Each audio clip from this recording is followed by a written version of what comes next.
ശ്രീ ഗുരുഭ്യോ നമ. വൃത്തത്തിലെ ശൂന്യത 6/8/2025. എന്നെപ്പറ്റി ഞാൻ മനസ്സിലാക്കിയിരിക്കുന്നത് എന്താണ്? ഞാൻ ഒരു പുരുഷൻ അല്ലെങ്കിൽ സ്ത്രീ എന്നല്ലേ? പിന്നെ എനിക്ക് ഇത്ര പ്രായമായി, എൻ്റെ സ്വഭാവം ഇങ്ങനെയാണ് എന്നൊക്കെയല്ലേ? ഇതിൽ കൂടുതൽ പിന്നെ എന്തായിരിക്കും നമ്മൾ നമ്മളെ പറ്റി മനസ്സിലാക്കിയിരിക്കുന്നത്? അവിടെയാണ് കളി. മേൽപ്പറഞ്ഞ കാര്യങ്ങൾ എന്നെ പറ്റി ഞാൻ ചിന്തിച്ച അല്ലെങ്കിൽ എന്നെപ്പറ്റി ഞാൻ മനസ്സിലാക്കിയ കാര്യങ്ങൾ ആണ്. പലപ്പോഴും ഞാൻ എന്നെ ഓർക്കുന്നത് ബന്ധങ്ങൾ വഴിയുള്ള എന്നെയാണ്, പരസ്പരം ബന്ധിപ്പിക്കുന്ന ബന്ധങ്ങൾ വഴി. പിന്നെ ഞാൻ ഇതാണ് എന്ന് ചിന്തിക്കുന്നു. അതിനുശേഷം ബന്ധം കാരണം എന്താണോ ഞാൻ എന്നെ ആരോപിച്ചിരിക്കുന്നത് അപ്രകാരം മാത്രം ചിന്തിക്കുന്നു, ചിന്തിച്ചു കൊണ്ടേയിരിക്കുന്നു. ഇനി ചിന്തിച്ചു നോക്കൂ, ഇതിനപ്പുറം ഞാൻ എന്നെ പറ്റി മനസ്സിലാക്കാറുണ്ടോ? ഞാൻ എന്നെ മനസ്സിലാക്കിയിരിക്കുന്നത് ബന്ധങ്ങൾ വഴിയും വസ്തുവകകളിലൂടെയും ആശയപരമായും അല്ലേ? ഇവയ്ക്കെല്ലാം സത്തയുമായി ബന്ധമുണ്ടെങ്കിലും ഞാൻ നിരീക്ഷണത്തിലൂടെ അത് മനസ്സിലാക്കിയിട്ടുണ്ടോ? ഇല്ല. ആശയപരമായി അത് നമ്മളിൽ നിന്നിട്ട് എന്ത് കാര്യം? നിരീക്ഷണത്താൽ മനസ്സിലാക്കിയേ തീരൂ. കടമകൾ ചെയ്യുന്ന വ്യക്തി എന്നതിനപ്പുറം ഇവയെല്ലാം ചെയ്യുന്ന ഞാൻ എന്താണ് എന്ന് മനസ്സിലാക്കേണ്ടയോ? അതിന് ശ്രമിക്കേണ്ടത് ആരാണ്? എങ്ങനെയാണ് ശ്രമിക്കേണ്ടത്? എന്തിനു വേണ്ടിയാണ് ഈ ശ്രമം എന്നിൽ ഉണ്ടാകേണ്ടത്? ഞാൻ തന്നെ ശ്രമിക്കണം. നിരീക്ഷണം തന്നെയാണ് വഴി. ഇനി എന്തിന് ഞാൻ ഇതിന് ശ്രമിക്കണം എന്ന ചോദ്യം. ചെയ്യേണ്ട കടമകൾക്ക് കുറവ് വന്നാൽ നമുക്ക് നേരെ ചോദ്യങ്ങൾ ഉണ്ടാകില്ലേ? അതായത്, നിങ്ങൾ ഒരു അച്ഛനാണോ, അമ്മയാണോ, മകനാണോ എന്ന ചോദ്യങ്ങൾ. എന്നാൽ കടമയും കടമ നിർവഹിക്കേണ്ടവനും ഇത്രയും ഉത്തരവാദിത്തമുണ്ടെങ്കിൽ കടമക്കാരനും കടമക്കാരൻ ആര് എന്നറിയുന്നതിനും ഉത്തരവാദിത്തമുണ്ടാകില്ലേ? ബന്ധവും കടമയും മാത്രമല്ലല്ലോ ജീവിതം. ഇതൊക്കെ നിലനിൽക്കണമെങ്കിലും കടമയും കടപ്പാടും നിർവഹിക്കണമെങ്കിലും പ്രകൃതി വേണ്ടേ? അത് നിൽക്കുന്ന പ്രപഞ്ചം വേണ്ടേ? അവയ്ക്കെല്ലാം ആധാരമായ സത്തയും വേണം. അപ്പോൾ ഇവയെല്ലാം അറിയേണ്ടത് അനിവാര്യമാണ്. ഇവ ഉണ്ടെങ്കിൽ അല്ലേ മറ്റെന്തും ഉള്ളൂ. ഇവയെല്ലാം അറിഞ്ഞു വരുമ്പോൾ മാത്രമേ ഞാൻ എവിടെയാണ്, എന്താണ് എന്ന് എനിക്ക് മനസ്സിലായി തുടങ്ങൂ. ചിലർ വസ്തുവകകൾ, ബന്ധുക്കൾ, സ്വന്തക്കാർ, നാട്ടുകാർ തുടങ്ങിയവയെയൊക്കെ ഉപേക്ഷിച്ചവരും ഉണ്ടാവില്ലേ? അവരാണ് ഞാൻ ആരാണെന്ന് ആശയപരമായി ചിന്തിച്ചു കൊണ്ടിരിക്കുന്നത്. ആശയപരമായി ഞാൻ എന്നെ ബന്ധിപ്പിക്കുന്നതും ഒരു ബന്ധനം തന്നെയാണ്. കാരണം ഇവയെല്ലാം കിടക്കുന്നത് മനസ്സിൽ മാത്രമാണ്. ആശയങ്ങൾ തകിടം മറിയാൻ വാസന ഒന്ന് തലപൊക്കിയാൽ മാത്രം മതി. ഏത് ആശയത്തെ നാം ഒരു നിമിഷം കൊണ്ട് തള്ളിക്കളയും. അതുകൊണ്ടാണ് ആശയത്തിൽ കുടുങ്ങി ജീവിക്കരുത്, ഞാൻ എന്നെ മനസ്സിലാക്കുവാൻ നിരീക്ഷണം ചെയ്യണം എന്ന് പറയുന്നത്. മേൽ പറഞ്ഞവയുമായി ബന്ധിപ്പിച്ച് വച്ചിരിക്കുന്ന ഞാൻ ആരാണ് എന്നറിയുവാൻ ഞാൻ എന്നെ നിരീക്ഷിക്കേണ്ടയോ? അപ്പോൾ ഞാൻ ശരിക്കും എന്നെ അറിയും. സത്തയുമായി ബന്ധപ്പെട്ടിരിക്കുന്ന എന്നെ നേരത്തെ പറഞ്ഞുവല്ലോ. ഞാനുമായി ബന്ധപ്പെട്ടിരിക്കുന്ന ഓരോന്നിനോടും, അതായത് വസ്തുവകകൾ, ബന്ധങ്ങൾ, ആശയങ്ങൾ, ഇവ എല്ലാറ്റിനോടും തന്നെ സത്തയ്ക്ക് ബന്ധമുണ്ട്. എന്നാൽ ഞാനും അവയും തമ്മിൽ വികാര വിക്ഷോഭത്താൽ ബന്ധപ്പെട്ടിരിക്കുന്നു. എന്നാൽ സത്തയ്ക്കോ അവയുമായുള്ള ബന്ധത്തിന് അതൊന്നുമില്ല. അതുകൊണ്ടാണ് ഞാൻ എന്നെ നിരീക്ഷിക്കണം എന്ന് പറയുന്നത്. ഹരി ഓം. ശ്രീ ഗുരുഭ്യോ നമ. ഹരി ഓം. 6-ാം തീയതി ഓഗസ്റ്റിലെ ഇന്നത്തെ വൃത്തത്തിലെ ശൂന്യതയിൽ വീണ്ടും നിരീക്ഷണത്തിനെ കുറിച്ചാണ്. അതായത് ബന്ധങ്ങൾ ഏർപ്പെടുമ്പം അതിൽ നിന്നും ഫ്രീ ആയിട്ട് എങ്ങനെയാണ് യഥാർത്ഥ അസ്തിത്വത്തിലോട്ട് വരാൻ പറ്റുന്നതെന്നുള്ള കാര്യമാണ് നിരീക്ഷണ വഴി അതിനെ കുറിച്ചാണ് പ്രതിപാദിക്കുന്നത്. ഭൗതിക തലത്തിൽ വർത്തിക്കുന്നവർ അവരുടെ ഐഡന്റിറ്റി ഉപരിതലത്തിലും ആ ബന്ധങ്ങളുടെ അടിസ്ഥാനത്തിലായിരിക്കും ബേസ് ചെയ്യുന്നത്. നമ്മളെ കുറിച്ചുള്ള ചിന്തകൾ ബാഹ്യമായ ഉപരിതലത്തിൽ മാത്രമായിരിക്കും. അതായത് ആ ബോഡി കോൺഷ്യസ്നസ് ലെവൽ, അല്ലെങ്കിൽ ആ അഡ്രസ്, നമ്മുടെ വെയർ അബൌട്ട്സിനെ കുറിച്ച് പിന്നെ നമ്മളെ മനസ്സിലാക്കുന്നത് വേറെ ഒരു തരത്തിലുണ്ട്, ബന്ധങ്ങൾ വഴി. അതായത് ഈ വീട്ടിലെ ഇദ്ദേഹത്തിന്റെ ഭാര്യ അല്ലെങ്കിൽ മകൾ അല്ലെങ്കിൽ അങ്ങനെ ഓരോ രീതിയിൽ അങ്ങനെ ആ ബന്ധത്തിന്റെ അടിസ്ഥാനത്തിൽ ഒരു ഐഡന്റിറ്റി, അങ്ങനെ എന്താണോ നമ്മളിൽ ആരോപിച്ചിരിക്കുന്ന ബന്ധം, അപ്രകാരമാണ് നമ്മളെ കുറിച്ച് മനസ്സിലാക്കിയിരിക്കുന്നത്. എന്നാൽ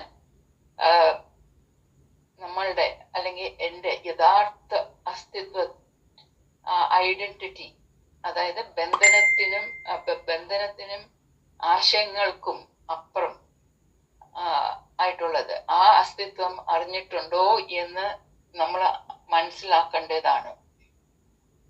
കാരണം ഈ തലത്തിൽ ഈ ബന്ധനം വഴിയും ഒക്കെ എക്സ്റ്റേണൽ ബേസിസിൽ നമ്മൾ ഉണ്ടാക്കിയിരിക്കുന്ന ഐഡന്റിറ്റി അതൊക്കെ ആശയങ്ങളായിട്ടും കാണുമായിരിക്കും. അപ്പൊ അതൊക്കെ അതീതമായിട്ട് നമ്മൾ പോകണം. പിന്നെ ഈ യഥാർത്ഥ ഐഡന്റിറ്റിയെ കുറിച്ചും ആശയങ്ങളുണ്ട്.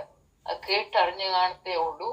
നമ്മൾ ഗുരു സാമീപ്യത്ത് വരുമ്പം അവിടെ നിന്ന് നമ്മൾ മനസ്സിലാക്കി അതും ആശയങ്ങളായിട്ട് കിടക്കുവാണെങ്കിൽ അതും നിരീക്ഷിക്കണം.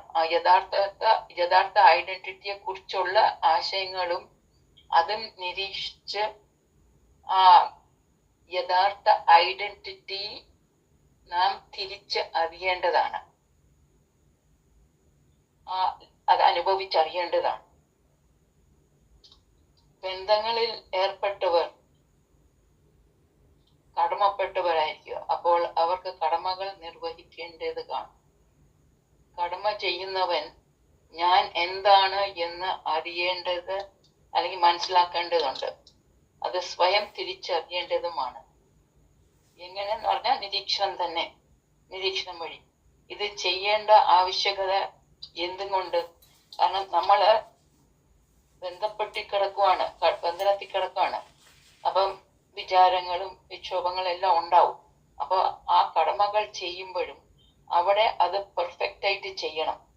അതിനാണ് നമ്മളെ നിരീക്ഷണം ചെയ്ത് ഉണ്ടാവുന്ന ചില സംഘർഷവും പ്രയാസങ്ങളൊക്കെ വരുന്ന സമയം നമ്മൾ ഈ ഉയർന്ന ഈ ഒരു അറിവുണ്ടെങ്കിൽ, ആ നിരീക്ഷകന്റെ തലത്തിൽ നിന്ന് നമ്മളെ കുറിച്ച് തന്നെ നമുക്കൊരു ഉയർന്ന അറിവ് കിട്ടുവാണെങ്കിൽ കുറച്ചുകൂടെ നമ്മുടെ ആ ചിന്തകളും ഉയർന്നിട്ട് നമുക്ക് ആ വർക്ക് കുറച്ചുകൂടെ ചെയ്യേണ്ട കടമകൾ കുറച്ചുകൂടെ ഒരു പൂർണ്ണതയിൽ ചെയ്യാൻ പറ്റും.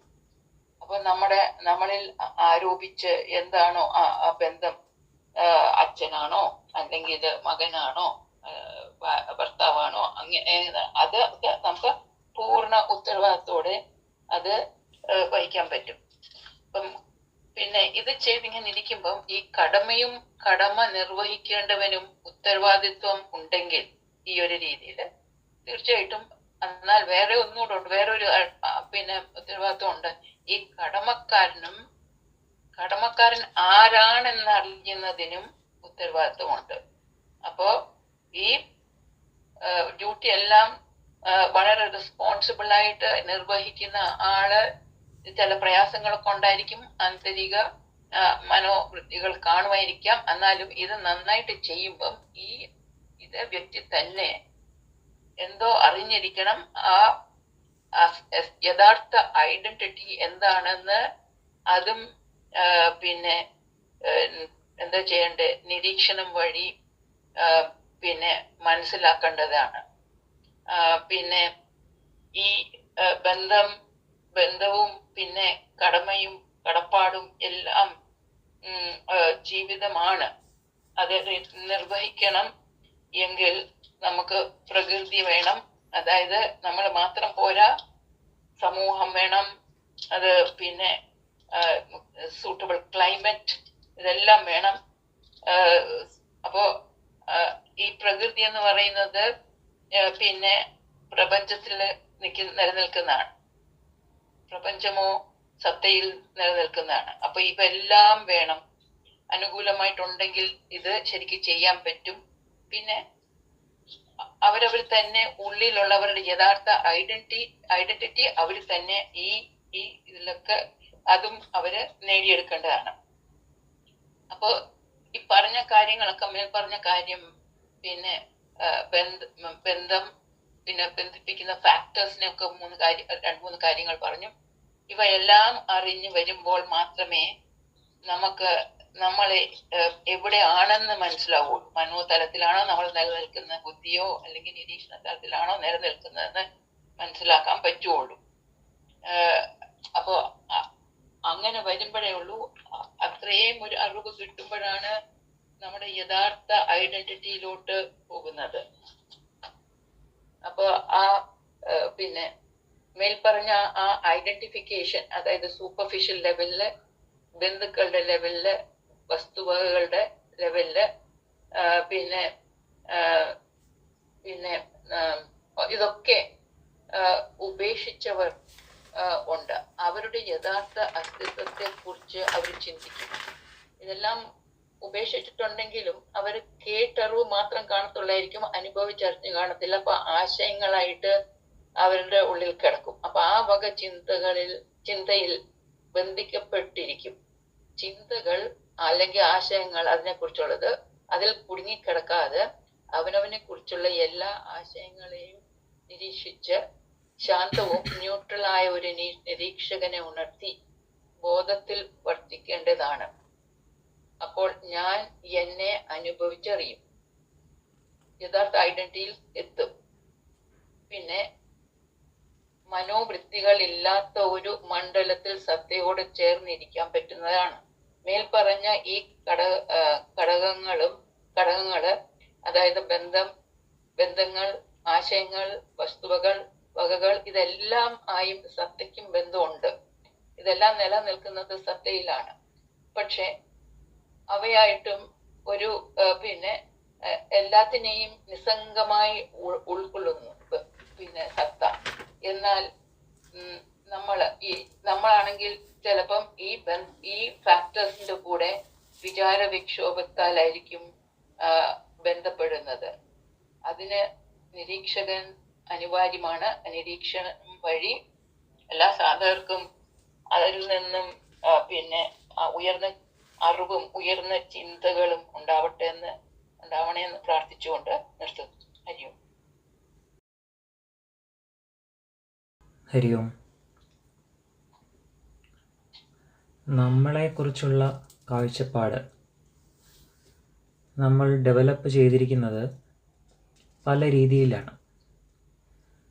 അത് എൻ്റെ പേര്, എൻ്റെ വയസ്സ്, സ്ത്രീയെന്നും പുരുഷനെന്നും, പിന്നെ എൻ്റെ ആശയങ്ങൾ, സ്വഭാവം തുടങ്ങിയ പല ഘടകങ്ങളിലൂടെയാണ് നമ്മൾ ഇതാണ് എന്ന് വിലയിരുത്തുന്നത്. എന്നാൽ ഞാൻ ഇത് മാത്രമാണോ എന്ന് സ്വയം ചോദ്യം ചോദിച്ചാൽ മാത്രമേ നമ്മുടെ ആന്തരിക യാത്ര നടക്കുകയുള്ളൂ. എന്നിലെ എന്നെ തിരിച്ചറിയാൻ സാധിക്കുകയുള്ളൂ. പുറത്തെ പ്രകൃതിയും ആന്തരികതയിലെ പ്രകൃതിയും ബന്ധപ്പെട്ട് കിടക്കുന്നുണ്ട് എന്ന് തിരിച്ചറിയാൻ സാധിക്കും അങ്ങനെ ഉള്ളിലേക്ക് നോക്കിയാൽ.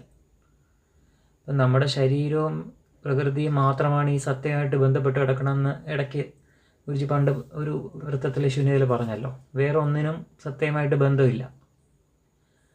അപ്പം അത് തിരിച്ചറിയാൻ സാധിക്കുന്നതും ഉള്ളിലേക്കിറങ്ങി അതിനാ നിരീക്ഷകൻ ഉണർന്നാൽ എന്ത് സംഭവിക്കും? ആ വ്യക്തതയോടെ അനുഭവത്തിലൂടെ അറിവായിട്ട് നമ്മളിൽ മാറും. മറ്റതെല്ലാം ബാഹ്യമായിട്ടുള്ള ഇൻഫർമേഷൻസും നമ്മൾ കരുതി കൂട്ടി വച്ചിരിക്കുന്ന പല ആശയങ്ങളും ആഗ്രഹങ്ങളും അതിൽ നിന്നൊക്കെ ഒരു തെറ്റിദ്ധാരണകളിലൂടെയുള്ള ഒരു എന്നെയാണ് ഞാൻ തിരിച്ചറിയുന്നത്.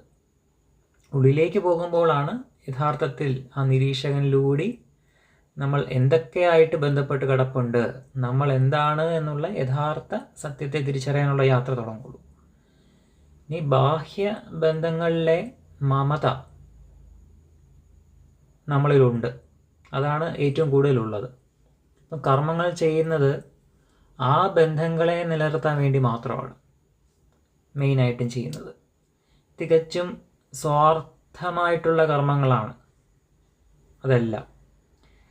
എന്നാൽ ഞാൻ ഈ ബന്ധങ്ങളിൽ മാത്രം ഒതുങ്ങി നിൽക്കുന്നവനല്ല എന്ന് തിരിച്ചറിയാൻ സ്വയം ഉള്ളിലേക്ക് യാത്ര ചെയ്താലേ അതറിയാനും സാധിക്കുകയുള്ളൂ.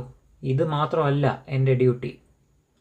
അപ്പോൾ നമ്മുടെ കാഴ്ചപ്പാട് വിശാലമാവും. ചുരുങ്ങിയ ആ കാഴ്ചപ്പാടിൽ നിന്നും ഒരു വിശാലമായിട്ടുള്ളൊരു കാഴ്ചപ്പാട് നമ്മളിൽ വരും. അപ്പം നമുക്ക് നമ്മളോടും ചുറ്റുമുള്ളവയോടും നമ്മളെ നിലനിർത്തുന്ന എല്ലാത്തിനോടും ഒരു കടപ്പാടും സ്നേഹവും ഇതെല്ലാം ഉണ്ടാവും. നമ്മൾ നിസ്വാർത്ഥമായിട്ട് സ്വാഭാവികതയിൽ നിലനിൽക്കാൻ പഠിക്കും. അപ്പം നമ്മുടെ സത്തയെ അറിയാനും ശ്രമിക്കും. അല്ലാന്നുണ്ടെങ്കിൽ നമ്മൾ ഈ ഒട്ടിപ്പിടിച്ച് നിൽക്കുന്നതിൽ മാത്രം കോൺസെൻട്രേറ്റ് ചെയ്ത് സ്വാർത്ഥമായിട്ടുള്ള കാര്യങ്ങൾ മാത്രം ചെയ്ത് ആ കർമ്മബന്ധനങ്ങളിൽ പെട്ട് ഇങ്ങനെ കിടക്കും. ഒരു സർക്കിൾ പോലെ ഇങ്ങനെ ചെയ്തുകൊണ്ടേയിരിക്കും ഓരോ കാര്യങ്ങൾ. എന്നാൽ അതിൽ നിന്നും മാറി നിസ്വാർത്ഥമായിട്ട് നിലനിൽക്കാൻ സാധിക്കുന്ന രീതിയിലാണ് നമ്മുടെ യാത്ര പോകേണ്ടത്. നമ്മുടെ കാഴ്ചപ്പാടുകളെല്ലാം മാറേണ്ടതും അങ്ങനെ തന്നെയാണ്. ഇനി ബാഹ്യബന്ധങ്ങളിലോ ബന്ധനങ്ങളോ ഇല്ലെങ്കിൽ പോലും ഒരാൾക്ക് അങ്ങനെയൊന്നും ഒരു ബന്ധനങ്ങൾ ഇല്ലാന്ന് തന്നെ ഇരുന്നോട്ടെ, നമ്മുടെ ആന്തരിക ബന്ധനങ്ങളെ തിരിച്ചറിയുന്നില്ലെങ്കിലോ ഒരു പ്രയോജനം ഉണ്ടാവില്ല. പുറത്തൊന്നിലും ഒട്ടുന്നില്ല, ഓക്കെ, എങ്ങനെ ബാഹ്യമായിട്ട്. എന്നാൽ ഉള്ളിൽ പലതിനോടും നമുക്ക് ബന്ധം ഉണ്ടാവും. അത് ചിലപ്പോൾ തിരിച്ചറിഞ്ഞില്ലെങ്കിലോ? ഇപ്പം സ്വയം നിരീക്ഷണം ചെയ്ത് നമ്മുടെ ആന്തരിക ബന്ധനങ്ങളെ കണ്ടെത്തി അതിൽ നിന്നും പുറത്തു കടക്കുക എന്നാണ് ചെയ്യേണ്ടത്. അത് ചെയ്തില്ല എങ്കിലോ എപ്പോഴാണോ നമ്മുടെ വാസന തലപൊക്കുന്നത്, നമ്മുടെ ആശയങ്ങളോ ആദർശങ്ങളോ ഒന്നും ആ സമയത്ത് രക്ഷിക്കത്തില്ല, ഒരിക്കലും എത്തില്ല. അതൊക്കെ വെറും ആശയങ്ങളായിട്ട് മാത്രം നിലനിൽക്കും. നമ്മൾ ഇങ്ങനെ ചിന്തിച്ചുകൊണ്ടിരിക്കും, അല്ലെങ്കിൽ പറഞ്ഞുകൊണ്ടേയിരിക്കും, ഇതാണ് സത്യം, ഇതാണ് വേണ്ടത്, ഇങ്ങനെ പോകണം. പക്ഷേ നമ്മൾ നമ്മുടെ ഉള്ളിലെ ആ ബന്ധനങ്ങളെ തിരിച്ചറിഞ്ഞില്ലെങ്കിൽ ഇതൊക്കെ വെറുതെ പറഞ്ഞുകൊണ്ടിരിക്കാനും ചിന്തിച്ചുകൊണ്ടിരിക്കാനേ മാറ്റേ പറ്റുള്ളൂ. നമ്മൾ ബന്ധനങ്ങളിൽ കുടുങ്ങിക്കിടക്കുകയും വീണ്ടും വീണ്ടും ഉള്ളിലേക്ക് ആ ബന്ധനങ്ങളിൽ കെട്ട് ആ ഒരു കെട്ടുണ്ടല്ലോ, അത് കൂടിക്കൂടി വരികയേ ചെയ്യുള്ളൂ നമ്മൾ ആന്തരികമായിട്ട് നോക്കിയില്ലെങ്കിൽ. ഈ ആന്തരിക ബന്ധനങ്ങളെ വിട്ട് കളയണമെങ്കിൽ നിരീക്ഷണം കൂടിയേ തീരൂ. അതെങ്ങനത്തെ നിരീക്ഷണം? മനസ്സിനോട് ചേർന്ന് നിൽക്കുന്ന നിരീക്ഷണമല്ല, ധ്യാനാത്മക മനസ്സിലൂടി സത്യമായിട്ട് അടുത്ത് നിൽക്കുന്ന നിരീക്ഷകനിലൂടെ നിരീക്ഷിക്കേണ്ടി വരും. ആ വൃത്തത്തിൻ്റെ പുറത്ത് കടന്ന് നിരീക്ഷിക്കേണ്ടി വരും. അപ്പം ആ ബന്ധം ആ എന്തിനോട് എങ്ങനെ ബന്ധപ്പെട്ട് കിടക്കുന്നു നമ്മുടെ ആന്തരികമായിട്ടുള്ള കെട്ടുകൾ എന്ന് തിരിച്ചറിഞ്ഞാൽ അതിനെ മുറിക്കാനുള്ള വാള് നമ്മുടെ വിവേക ബുദ്ധിയുടെ സഹായത്താൽ നമുക്ക് ലഭിക്കും. ആ വാള് കൊണ്ട് ആ ബന്ധനങ്ങളെ കട്ട് ചെയ്യാൻ പറ്റും. അപ്പം അതിനെ മുറിച്ച് മാറ്റുകയാണെങ്കിൽ നമ്മൾ സ്വതന്ത്രരാകും. സ്വാതന്ത്ര്യം കിട്ടും. നമുക്ക് സ്വതന്ത്രമായിട്ട് നിൽക്കുന്ന സത്യമായിട്ടുള്ള ബന്ധം സ്ഥാപിക്കാൻ സാധിക്കും. ഇപ്പം മനസ്സിനപ്പുറം ഒട്ടലില്ലാതെ നിലനിൽക്കുന്ന സത്യമായിട്ട് ചേർന്ന് നിൽക്കാൻ അപ്പോഴേ നമുക്ക് സാധിക്കുകയുള്ളൂ. ഹരി ഓം, ഹരി ഓം, ഹരി ഓം. ഹരി ഓം. ഓം ശ്രീ ഗുരുഭ്യോ നമഃ. നമ്മൾ ഈ ഗുരുവാക്യങ്ങളെ മനനം ചെയ്യുന്നതും നിത്യസാധന ചെയ്യുന്നതും ആത്മവിചാരം ചെയ്യുന്നതും എല്ലാം തന്നെ നമ്മുടെ യഥാർത്ഥ സ്വരൂപത്തെ അനുഭവിച്ചറിയുവാനാണ്. എന്നാൽ നമ്മൾ മനസ്സിന്റെ തലത്തിൽ നിൽക്കുന്നത് കൊണ്ട് മനസ്സ് നമ്മളെ ശരീരബോധത്തിൽ ഒതുക്കി നിർത്തുന്നു. മനസ്സുകൊണ്ട് നമ്മൾ നമ്മളെ തന്നെ നിർവചിച്ചു വെച്ചിട്ടുണ്ട്. അതായത് എൻ്റെ പേര് ഇന്നതാണ്, എനിക്ക് ഇത്ര വയസ്സായി, ഞാൻ താമസിക്കുന്നത് ഇന്ന സ്ഥലത്താണ്, എൻ്റെ തൊഴിൽ ഇന്നതാണ് എന്നൊക്കെ. എന്നാൽ നമ്മൾ കുടുംബജീവിതം നയിക്കുന്ന വ്യക്തിയാണെങ്കിൽ അവിടെയും ബന്ധങ്ങളിൽ കൂടിയായിരിക്കും നമ്മൾ അറിയപ്പെടുക. ഞാൻ ഇന്നയാളുടെ മകനാണ്, എനിക്ക് ഇത്ര സഹോദരങ്ങളുണ്ട്, ഭാര്യ, കുട്ടികൾ, മറ്റു ബന്ധുക്കൾ, സുഹൃത്തുക്കൾ എന്നീ ബന്ധങ്ങളിൽ കൂടിയും മനസ്സിൽ നമ്മളെക്കുറിച്ചുള്ള ധാരണകൾ ഉണ്ടായിരിക്കും. അതായത് നമ്മൾ ഭൗതിക തലത്തിലുള്ള ബന്ധങ്ങളെ മാത്രം തിരിച്ചറിയുന്നു. എന്നാൽ നമ്മളെ ഈ ഭൗതിക തലത്തിൽ ബന്ധിപ്പിക്കുന്ന എല്ലാത്തിനും സത്തയുമായി ബന്ധമുണ്ട് എന്ന കാര്യം നമ്മൾ ചിന്തിക്കാറില്ല. എല്ലാത്തിനും സത്തയുമായി ബന്ധമുണ്ട് എന്നറിഞ്ഞാൽ നമ്മൾ ചിലതിനോടുള്ള ബന്ധത്തെ പറ്റി മാത്രം ഓർമ്മിക്കുന്നത് എന്തുകൊണ്ടാണ്? കാരണം സത്തയുമായി എല്ലാം ബന്ധപ്പെട്ടിരിക്കുന്നു എന്നത് ഒരു ആശയം മാത്രമായി നമ്മളിൽ നിലനിൽക്കുന്നു. നമ്മളത് നിരീക്ഷണത്തിലൂടെ അനുഭവിച്ചറിഞ്ഞിട്ടില്ല. കുടുംബത്തിലും സമൂഹത്തിലും നമുക്ക് പല കടമകളും നിർവഹിക്കേണ്ടതായിട്ടുണ്ട്. അവ നമ്മൾ ഉത്തരവാദിത്വത്തോടെ നിർവഹിക്കുകയും ചെയ്യണം. കടമകൾ നിർവഹിക്കുക എന്നത് നമ്മുടെ ധർമ്മമാണ്. വ്യക്തിപരമായി അനുഷ്ഠിക്കേണ്ട ധർമ്മം, കുടുംബത്തിൽ നമ്മുടെ ധർമ്മം, സമൂഹത്തിൽ നമ്മൾ പാലിക്കേണ്ട ധർമ്മം എന്നിവയെ കുറിച്ചെല്ലാം നമ്മൾ ബോധവാന്മാരാണ്. ധർമ്മത്തിന് അനുസരിച്ച് കടമകൾ നിർവഹിച്ചാൽ മാത്രമേ സമൂഹം ശരിയായ ദിശയിൽ നീങ്ങുകയുള്ളൂ. എന്നാൽ നമ്മൾക്ക് പ്രകൃതിയുമായി എന്താണ് ബന്ധം, ഈ പ്രപഞ്ചവുമായി എന്താണ് ബന്ധം, സത്തയുമായി നമുക്ക് എന്താണ് ബന്ധം എന്നിവയെല്ലാം നിരീക്ഷിച്ചറിയേണ്ടതും ഒരു സാധകന്റെ പ്രധാനപ്പെട്ട ധർമ്മമാണ്. ഭൗതിക തലത്തിൽ ജീവിക്കുന്നവർ ഭൗതിക തലത്തിൽ മാത്രം ജീവിച്ചു കഴിയുന്നു. എന്നാൽ സാധനാ ജീവിതത്തിൽ കടന്നു വന്ന വ്യക്തി ഈ പ്രപഞ്ചവുമായിട്ടുള്ള ബന്ധം, ഈശ്വരനുമായിട്ടുള്ള ബന്ധം, പ്രകൃതിയുമായിട്ടുള്ള ബന്ധം, ഇതിനെക്കുറിച്ചൊക്കെ വ്യക്തമായ ധാരണ ഉണ്ടായിരിക്കേണ്ടതാണ്. നമ്മുടെ നിലനിൽപ്പിന് ആവശ്യമായ പ്രകൃതിയെക്കുറിച്ചും അത് ഉൾക്കൊള്ളുന്ന പ്രപഞ്ചത്തെക്കുറിച്ചും എല്ലാത്തിനും ആധാരമായ സത്തയെക്കുറിച്ചും മനോതലത്തിൽ നിൽക്കുമ്പോൾ സൂക്ഷ്മമായി നിരീക്ഷിച്ച് അറിയുവാൻ നമ്മൾ ശ്രമിക്കുന്നില്ല. ഒരു ഉദാഹരണം പറയാം. അതായത് ഉദാഹരണമായി നമ്മൾ കടൽ കണ്ടിട്ടുണ്ടോ എന്ന് ചോദിച്ചാൽ പലരും പറയും ഞാൻ കടൽ കണ്ടിട്ടുണ്ട് എന്ന്. വാസ്തവത്തിൽ കടലിനെ അല്ലെങ്കിൽ സമുദ്രത്തെ അതിന്റെ സമഗ്രതയിൽ നമ്മൾ നിരീക്ഷിച്ചറിയുന്നുണ്ടോ? ഒരിക്കലുമില്ല. നമ്മൾ കടൽ കാണാൻ പോയാൽ കടൽ തീരത്ത് നിന്ന് തിരമാലകൾ വരുന്നത് നോക്കിക്കാണും. ചിലർ അല്പം കൂടി മുന്നോട്ട് പോയി കടൽ തിരമാലകളെ തൊട്ടറിയും. എന്നാൽ കടലിന്റെ അഗാധതയെ നമ്മൾ കാണുന്നില്ല. കടലിന്റെ വിശാലതയെ നമ്മൾ അറിയുന്നില്ല. ഉപരിതലത്തിൽ വന്നു പോകുന്ന തിരമാലകളെ മാത്രം കണ്ടുകൊണ്ട് നമ്മൾ കടൽ കണ്ടു എന്ന് പറയുന്നു. അതുപോലെ തന്നെ ഭൂമിയുടെ ഉപരിതലത്തിൽ ഭൂരിഭാഗവും സമുദ്രമാണ്. എന്നാൽ ആ അല്പം മാത്രമുള്ള കരയിലൂടെ സഞ്ചരിച്ച് ചിലർ ഭൂമി മുഴുവൻ സഞ്ചരിച്ച് കണ്ടു എന്ന് പറയുന്നു. അതായത് ഈ സ്ഥൂലമായി നിലനിൽക്കുന്ന പ്രകൃതിയെ പോലും ഉപരിതലത്തിൽ മാത്രമാണ് നമ്മൾ നോക്കിക്കാണുന്നത്. അതുപോലെ തന്നെയാണ് നമ്മൾ നമ്മളെയും മനസ്സുകൊണ്ട് നിർവചിച്ചു വെച്ചിരിക്കുന്നത്. മനസ്സിന്റെ പരിമിതികൾക്കുള്ളിൽ നിന്നുകൊണ്ട് നമ്മൾ നമ്മളെ ന്യായീകരിച്ചു കൊണ്ടേയിരിക്കും. പക്ഷെ സാധകൻ സഞ്ചരിക്കേണ്ടത് സൂക്ഷ്മതലത്തിലാണ് എന്ന് ഗുരുജി നമ്മളെ നിരന്തരം ഓർമ്മിപ്പിക്കാറുണ്ട്. അതുപോലെ തന്നെ മറ്റൊരു കാര്യം ഇന്നത്തെ വൃത്തത്തിലെ ശൂന്യതയിൽ പറയുന്നത്, എല്ലാം ഉപേക്ഷിച്ച് ചില ആശയങ്ങളെ കൂട്ടുപിടിച്ച് ജീവിക്കുന്നവരെ കുറിച്ചും ഇതിൽ പ്രതിപാദിക്കുന്നുണ്ട്. അത് മനസ്സ് സൃഷ്ടിച്ച ആശയങ്ങളായിരിക്കാം, അല്ലെങ്കിൽ മറ്റുള്ളവരിൽ നിന്നും കേട്ട ആശയങ്ങളായിരിക്കാം. ഈ ആശയങ്ങളിൽ കൂടി കുടുങ്ങിക്കഴിയുന്നവർ ആണ് അവർ. അവർ ശരിക്കും സ്വതന്ത്രരല്ല. കാരണം അവിടെ ആശയവുമായുള്ള ബന്ധം അവരെ ബന്ധനത്തിലാക്കുന്നു. അപ്പോൾ ആശയങ്ങളുടെയോ അല്ലെങ്കിൽ അത്തരം ആശയങ്ങൾ സൃഷ്ടിച്ചവരുടെ കൈകളിലെ കളിപ്പാവകളായി അവർ സ്വയം ബലിയർപ്പിക്കുന്നു. അവർ ഒരിക്കലും സ്വതന്ത്രരാകുന്നില്ല. മാത്രമല്ല, ആശയങ്ങൾക്ക് സ്ഥിരതയില്ല. കാരണം മനസ്സിന് സ്ഥിരമായ ഒരു നിലപാടില്ല. അതുകൊണ്ട് ആശയങ്ങൾക്കും എപ്പോഴാണ് അവ മാറി മറിയുക എന്നത് പ്രവചിക്കുവാൻ കഴിയില്ല. മനസ്സിന് ഇഷ്ടപ്പെട്ട ആശയങ്ങളെ കൂട്ടുപിടിക്കും. മനസ്സിന് ഇഷ്ടമില്ല എന്ന് തോന്നുമ്പോൾ ആ ആശയത്തെ കൈവിട്ട് മറ്റൊരു ആശയത്തെ കൂട്ടുപിടിക്കും. അപ്പോൾ ആശയങ്ങളെ ഒരിക്കലും നമ്മൾക്ക് ആശ്രയിക്കാൻ സാധിക്കില്ല.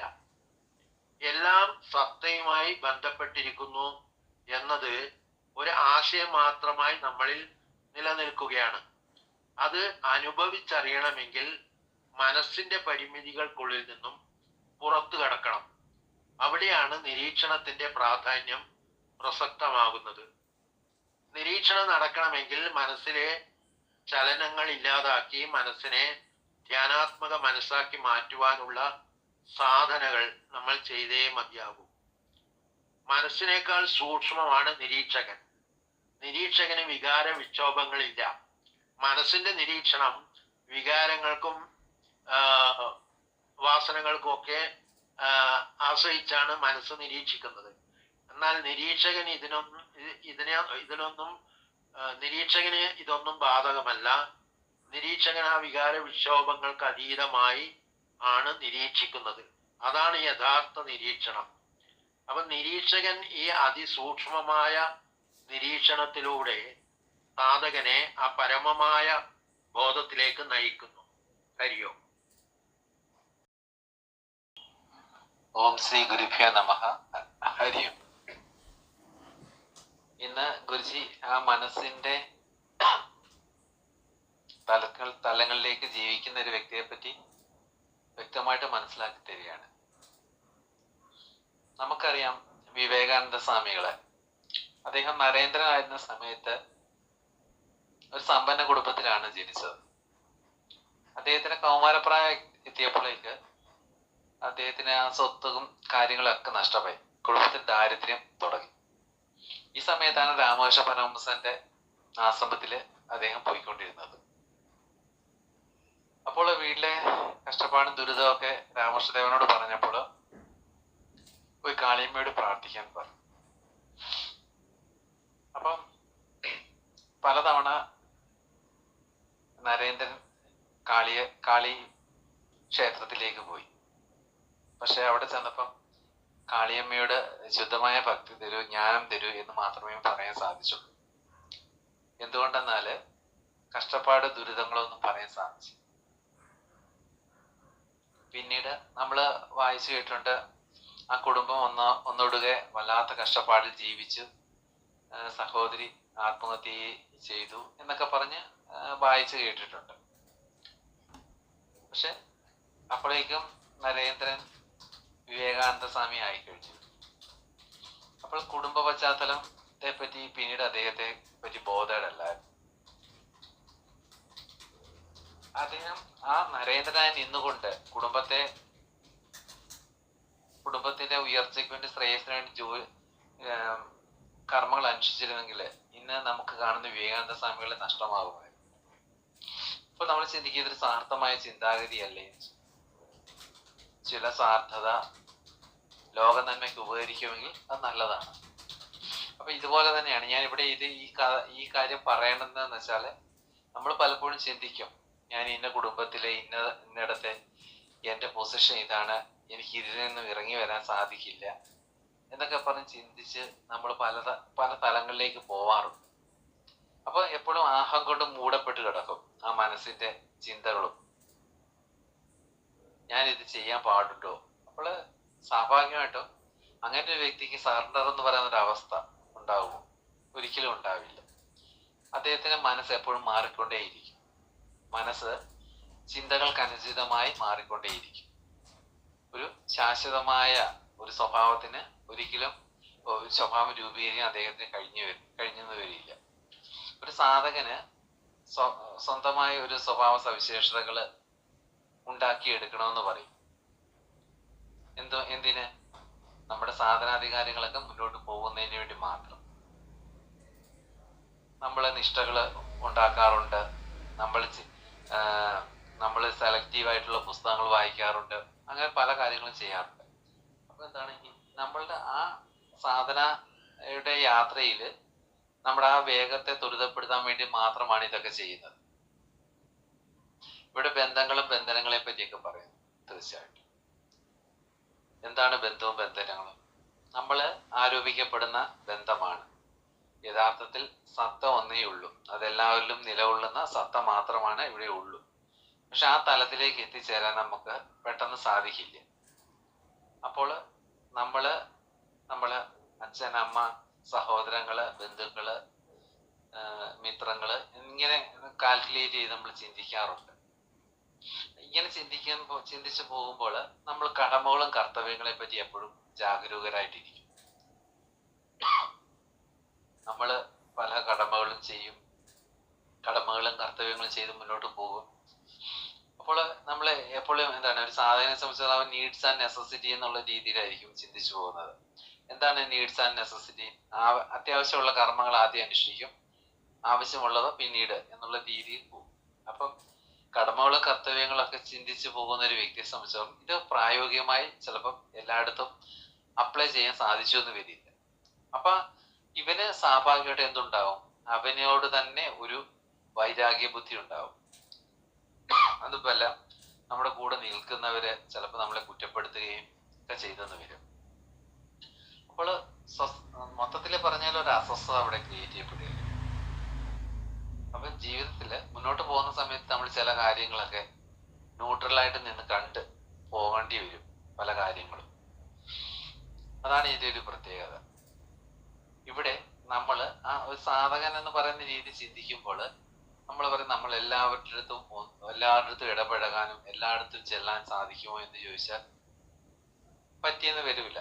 പക്ഷെ നമുക്ക് എല്ലാം ഡീൽ ചെയ്ത് പോകാൻ നമുക്ക് സാധിക്കുമെന്നാണ് തോന്നുന്നത്. പക്ഷെ എല്ലായിടത്തും അത് നടക്കുമെന്നും പറയാൻ സാധിക്കില്ല.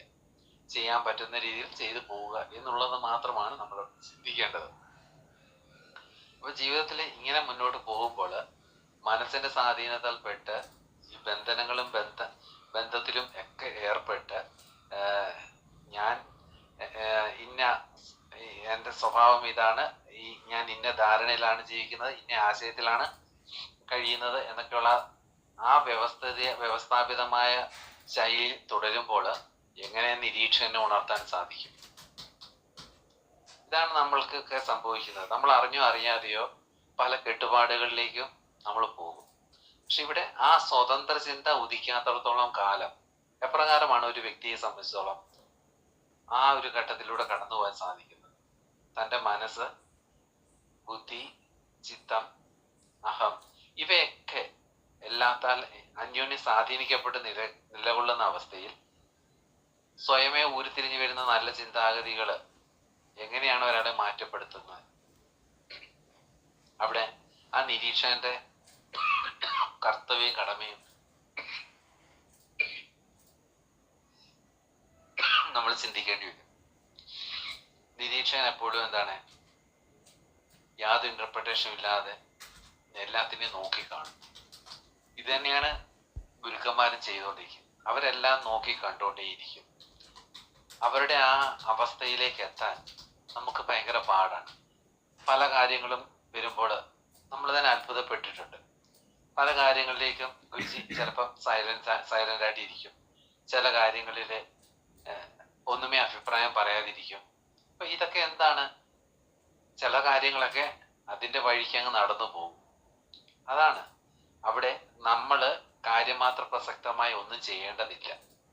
അപ്പൊ അങ്ങനെ ഒരു കാഴ്ചപ്പാട് നമ്മളിലേക്ക് വരണമെങ്കിൽ നമ്മൾ എന്ത് ചെയ്യണം? നമ്മുടെ നിരീക്ഷണം ശക്തമായെങ്കിൽ മാത്രമേ അത് നമുക്ക് ചെയ്യാൻ സാധിക്കുള്ളൂ. നമ്മൾ ചെയ്യേണ്ട ഒരു ഡ്യൂട്ടി ചെയ്യാതെ അവിടെ വന്ന് നോക്കി കണ്ടുകൊണ്ടിരുന്നാല് എങ്ങനെയായിരിക്കും അത് സാധൂകരിക്കാൻ സാധിക്കുന്നത്? അല്ല. അവിടെ ഗുരുക്കന്മാർക്ക് അങ്ങനെ ഇരിക്കാൻ സാധിക്കുന്നെങ്കിൽ അവരുടെ കർമ്മ പാന്താവ് എന്ന് പറയുന്നത് വളരെ വിശാലതയേറിയതാണ്. ഇവിടെ നമ്മൾ ശുഷ്കമായ രീതിയിൽ ഓരോ കാര്യങ്ങളെ നോക്കി കണ്ടുകൊണ്ട് എൻ്റെ ഡ്യൂട്ടി, എൻ്റെ ചിന്താഗതി, ഇതൊക്കെ ഇങ്ങനെ സംഭവിക്കൂ എന്നുള്ള ഒരു കാഴ്ചപ്പാടിലാണ് നമ്മൾ മുന്നോട്ട് പോകുന്നത്. യഥാർത്ഥത്തില് ഈ ഒരു മാനസാവസ്ഥയിലൂടെ മുന്നോട്ട് പോകുമ്പോൾ ഒരിക്കലും നിരീക്ഷകൻ നമ്മളിൽ ശക്തിമത്ത ഉയരുകയില്ല. തീർച്ചയായിട്ടും ആ നിരീക്ഷണം ഉണർത്ത രീതിയിൽ നമ്മുടെ നിത്യസാധന നമുക്ക് പ്രബലമായി മുന്നോട്ട് കൊണ്ടുപോകാൻ സാധിക്കട്ടെ. അതായിരിക്കട്ടെ ഓരോ സാഹത്തിന്റെ മുഖമുദ്ര. ഹരിയോ.